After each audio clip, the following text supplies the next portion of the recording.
संदर्भात 4 वर्ष झालं आम्ही न्यायालयीन बाबींचा या ठिकाणी पाठपुरावा करत आहे। त्या संदर्भात माननीय मुंबई उच्च न्यायालयाचा काल एक निर्णय झाला, आदेश झाला। त्या संदर्भात मी आज तुम्हाला या पत्रकार परिषदेमार्फत ही माहिती देत आहे।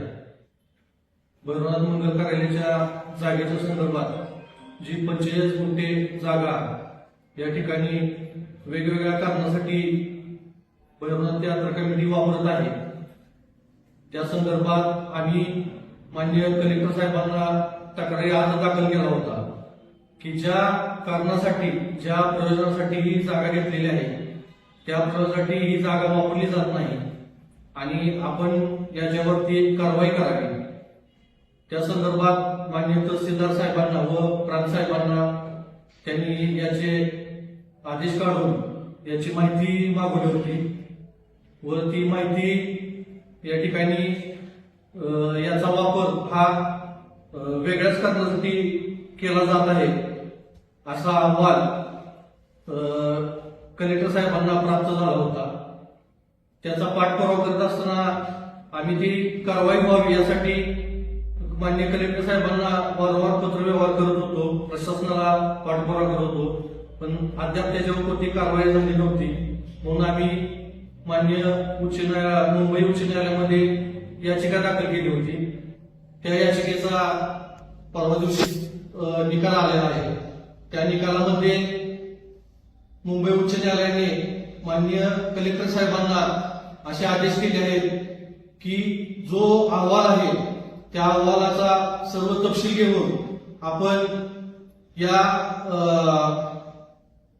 भैरवनाथ मंगल कार्यालयाच्या 45 गुंठेच्या जागेवरती योग्य ती कारवाई करावी आणि हा निकाल कालच मुंबई उच्च न्यायालयाने दिला आहे।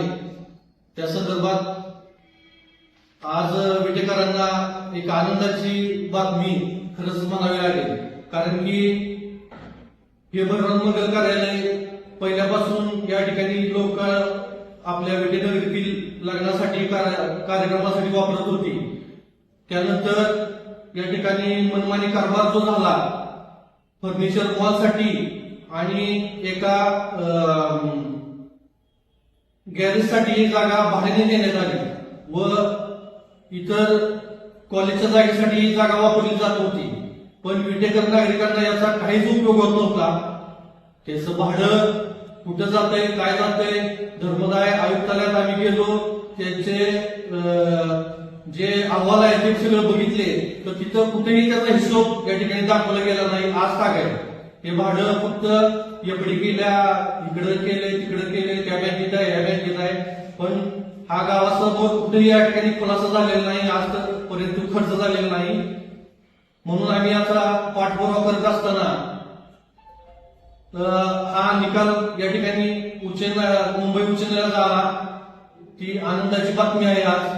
आणि काही या 3 महिन्यातच विटेकर नागरिकांना हे भैरवनाथ मंगल कार्यालय खुलं होईल व आपल्या विटेकर नागरिकांचे व नागभक्तांना या ठिकाणी या जागेचा या ठिकाणी वापर केला जाईल।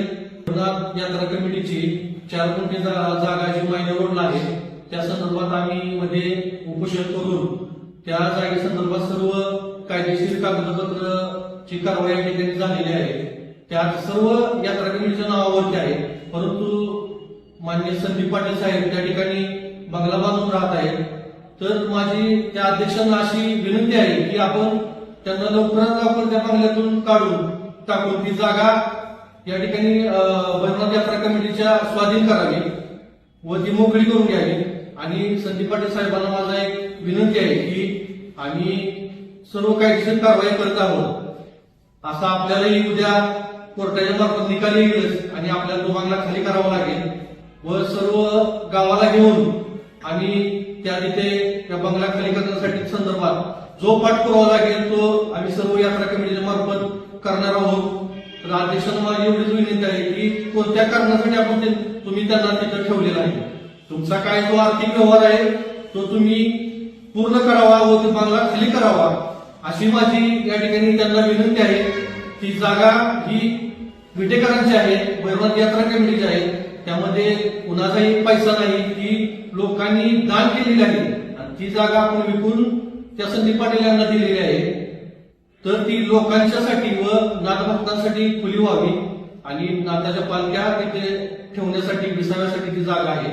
तर ती लवकरात लवकर खाली करावी, अन्यथा आम्ही पुढची कारवाई करू.